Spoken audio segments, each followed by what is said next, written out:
Good morning everyone and welcome back to Piccadilly Sidings.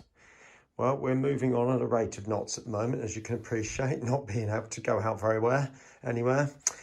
So next stage then, I've got the cork. Now, I can't see the point in buying new cork. This is 2mm cork I use on Piccadilly and it's done all of that, and I'm confident it will do all of this and more.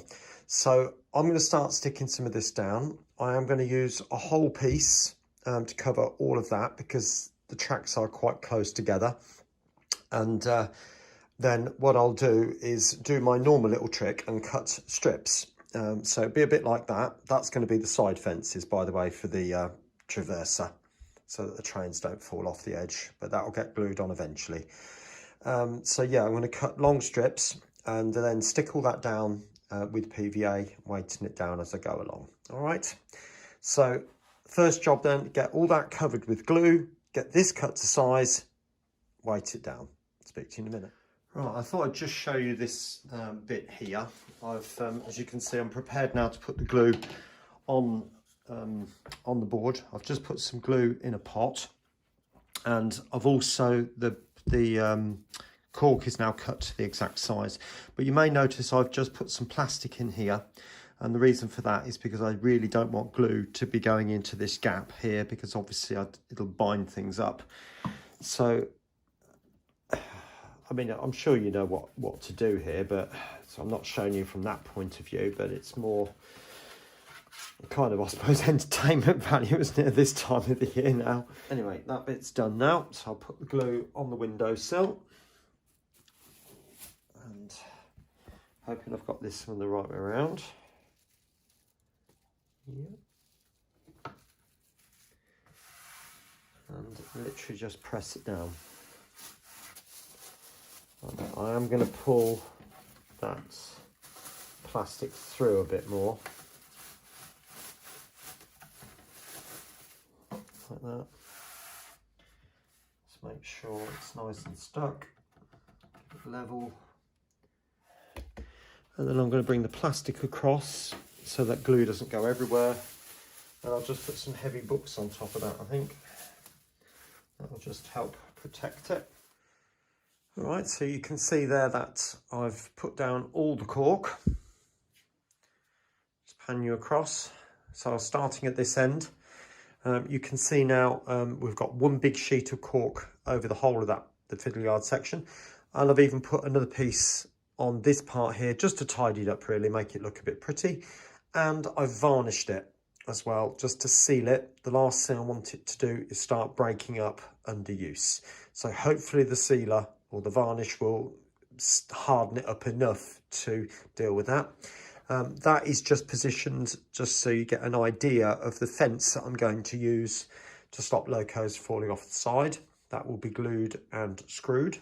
Coming down here now, so you can again see all the cork is on in all the different places, so you can see where the tracks are going to go. And you might think, hang on a minute, what's that doing down there? There's a double track there. Well, the reason I've done that is because a lot of the tracks around Greater Manchester, which this layout is sort of kind of representing, even though it's made up, is they were double tracks, and a lot of stations have been taken up so they have a single track. I'm thinking of places like Glossop, I think that's one of them. So yeah, it's to sort of try and indicate that, although it's going to be a single track going out, I am going to just sort of put a little bit of track and then a few sleepers here and there, just to give the impression that there once was a double track running right through the whole station. All right. Anyway, I'm going to start now in gluing some of that track, or cutting it and then gluing it down, and soldering some wires on one end. All right, I'll speak to you soon. Okay, I'm ready now to start cutting track, and I'm going to cut the fiddle yard part of it first. Now, I've clamped down this piece of wood here and that as a stop. The pieces of track are going to be 665mm long, and I'm going to screw down that piece of foam at the end to act as a buffer stop, just as I did on the fiddle yard upstairs. So if a loco does bash into it, it shouldn't do a lot of damage. And hopefully if I put a screw behind the end of every line, that should be enough to stop the locomotive without damaging it. I've then gone ahead and marked the 665 mark just there. So all I need to do is feed the piece of track through this clamp here and then cut everyone off with the Dremel. Okay, there we go. We've got all the 6 tracks now cut to length in the way that I showed you in the last clip. And what I did then was to file down the end of the tracks and then remove the last sleeper. And they're all just there, so I can be using those as spare sleepers going underneath gaps.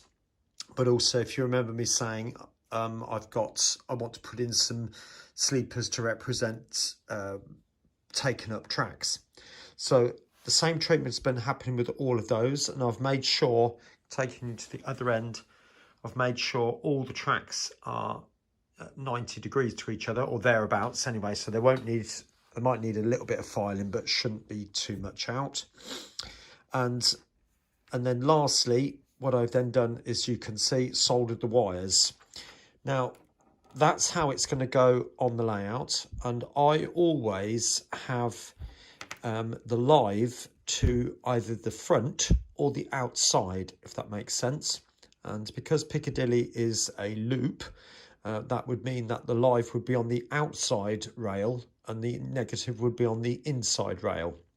But in this layout, the live would be at the front. Right, all the tracks are now positioned. They're not glued down by any means, as you can see. But what I need to do now is to check them for straightness. Now, there's 2 ways I'm going to do this. And first obvious way is I haven't got any track setters, but I'm going to use a metal rule, is to run the rule along and see, like I can see there is a slight indentation there. So with 2 hands, I'm then just going to bend that track back slightly, like that. But obviously with 2 hands, I'm holding the camera in the other hand at the moment, so it's not going to be too easy to do that. And then look along it, so actually take you down and just check each track to see if they look straight, because it will be quite important, and do that. So they're not far off. I think that one I've just touched is probably, that one, third one in, is probably the worst one of the lot. Just needs a little bit of straightening up there, but they're not far off. Right, just thought I'd show you exactly what I do. So I'm taking a load of glue on the I know I'm teaching grandmother how to suck eggs in some ways, and many of you know how to do this, but it might be so useful for some. So literally just daub the glue onto the baseboard, directly on top of the felt.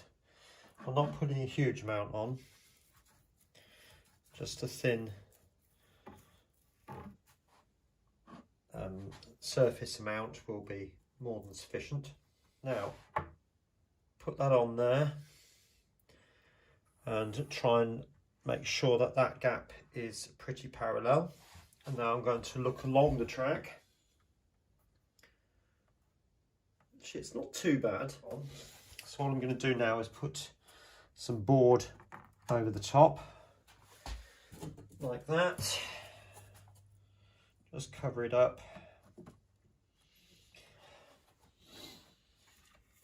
There you go, and you're getting the idea. You don't need me to watch. You don't need to watch me do the whole thing. But now just weight it all down on the top, and then leave it for 5 to 12 hours, and it should be nice and set. Okay, speak to you in a minute. Right, whilst the traverser is gluing, or the track's gluing, I now start turning my attention to the points. Now, most of the points I've got, as you can see there, are electrofrogs. But I do have, and there's one there, 2 insulfrogs. Now, for those of you who are not sure the difference, these 2 side by side are really perfect to show. You'll see this is an electrofrog because the metal joins. It's one V shape, and it's joined just there. Whereas on that one, if you notice, there's a gap between the two pieces of rail, which basically means in theory you could have metal fish plates on these, but if you do that on an electrofrog